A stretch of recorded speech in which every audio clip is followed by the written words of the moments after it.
খুলনায় দুই সাংবাদিক এর উপর সন্ত্রাসী হামলার প্রতিবাদে প্রেস ক্লাব প্রাঙ্গণে সাংবাদিকদের বিক্ষোভ সমাবেশ অনুষ্ঠিত হয়। বিস্তারিত জানাচ্ছেন মোহাম্মদ মাসুম সর্দার। ৯ নভেম্বর রবিবার দুপুর ১২টায় খুলনা প্রেস ক্লাব প্রাঙ্গণে খুলনা মেট্রোপলিটন সাংবাদিক ইউনিয়নের উদ্যোগে সাংবাদিকদের উপর হামলার প্রতিবাদে এক বিক্ষোভ সমাবেশ অনুষ্ঠিত হয়।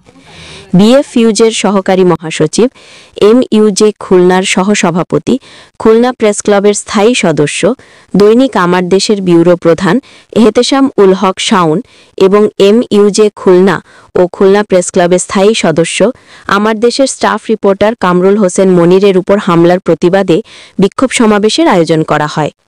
সমাবেশে খুলনা প্রেস ক্লাব ও মেট্রোপলিটন সাংবাদিক ইউনিয়নের সদস্যসহ খুলনার বিভিন্ন প্রিন্ট ও ইলেকট্রনিক মিডিয়ার সাংবাদিকরা অংশগ্রহণ করেন। বক্তারা সাংবাদিকদের উপর হামলার ঘটনায় তীব্র নিন্দা ও প্রতিবাদ জানিয়ে দোষীদের দ্রুত গ্রেফতার ও বিচারের আওতায় আনার দাবি জানান। এ সময় খুলনার বিভিন্ন রাজনৈতিক দলের শীর্ষ নেতৃবৃন্দ, নাগরিক সমাজের প্রতিনিধি ও মানবাধিকার কর্মীরাও উপস্থিত ছিলেন। বক্তারা বলেন, সাংবাদিকদের নিরাপত্তা নিশ্চিত করা রাষ্ট্রের দায়িত্ব। সংবাদপত্রের স্বাধীনতার উপর হামলা মানে গণতন্ত্রের উপর আঘাত। খুলনার প্রশাসনের উদ্দেশ্যে সাংবাদিক নেতারা বলেন, খুলনার আইন শৃঙ্খলার অবনতির জন্য প্রশাসন দায়ী। ২৪ ঘণ্টা পার হয়েও কোনো আসামি গ্রেফতার না হওয়ায় প্রশাসনের গাফিলতি বলে মন্তব্য করেন।